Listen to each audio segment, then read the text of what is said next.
പ്രിയ സുഹൃത്തുക്കളെ, എൻ്റെ ഇന്നത്തെ വീഡിയോ എന്ന് പറഞ്ഞു കഴിഞ്ഞാൽ വീട്ടമ്മമാർക്ക് പറ്റിയൊരു വീഡിയോ ആണ്. വീഡിയോ ഇഷ്ടമാണെന്നുണ്ടെങ്കിൽ തീർച്ചയായിട്ടും നിങ്ങൾ എന്നെ സപ്പോർട്ട് ചെയ്യുക. അപ്പോൾ നമുക്ക് വീഡിയോയിലേക്ക് കിടക്കാം. മെയിനായിട്ട് പറഞ്ഞു കഴിഞ്ഞാൽ നമ്മളെ ഉലുവ ടിന്ന്, അതായത് പല ആൾക്കാരും ടിന്നിനകത്ത്, അതായത് ചെറിയ ചെറിയ ടിന്നിനകത്താണ് ഉലുവ ഇട്ട് വെക്കുന്നത്. ആ ഉലുവ ടിന്നിനകത്ത് നമ്മൾ ഒരു കാര്യം ചെയ്യുക, നമ്മളെ ധനം ആകർഷിക്കാനും ധനം നിലനിർത്താനും വേണ്ടിയാണ് ഇത് പറയുന്നത്. ആ ഉലുവ ടിന്നിനകത്ത് നിങ്ങൾ ചില്ലറ പൈസകൾ, അതായത് നമ്മളെ കയ്യിലുള്ള ചില്ലറ പൈസകൾ നമ്മൾ ആ ഉലുവ ടിന്നിനകത്ത് ഇട്ട് വെക്കുക. ആ പൈസ നമ്മൾ എടുക്കാതിരിക്കുക. വീണ്ടും ഉലുവ കടയിൽ നിന്ന് മേടിച്ചിട്ട് വരുമ്പോൾ അതിനോട് ചേർത്ത് തന്നെ ഇടുക. അല്ലാതെ നമ്മൾ ആ പൈസ എടുക്കരുത്. പൈസ എടുക്കാതെ നമ്മൾ ഒരു 30 ദിവസം നമ്മൾ ഇങ്ങനൊന്ന് വെച്ച് നോക്കുക.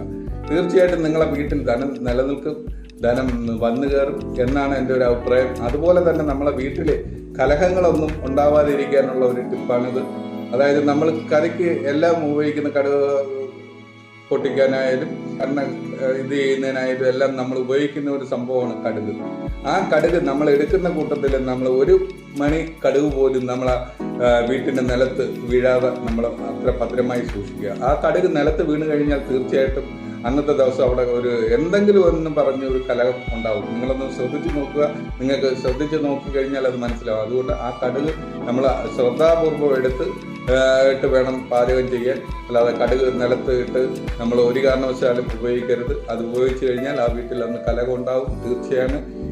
ഇത്രയും പറഞ്ഞുകൊണ്ട് ഞാൻ എൻ്റെ വീഡിയോ ചുരുക്കുകയാണ്. അടുത്തൊരു വീഡിയോ ആയിട്ട് വീണ്ടും നമുക്ക് കാണാം.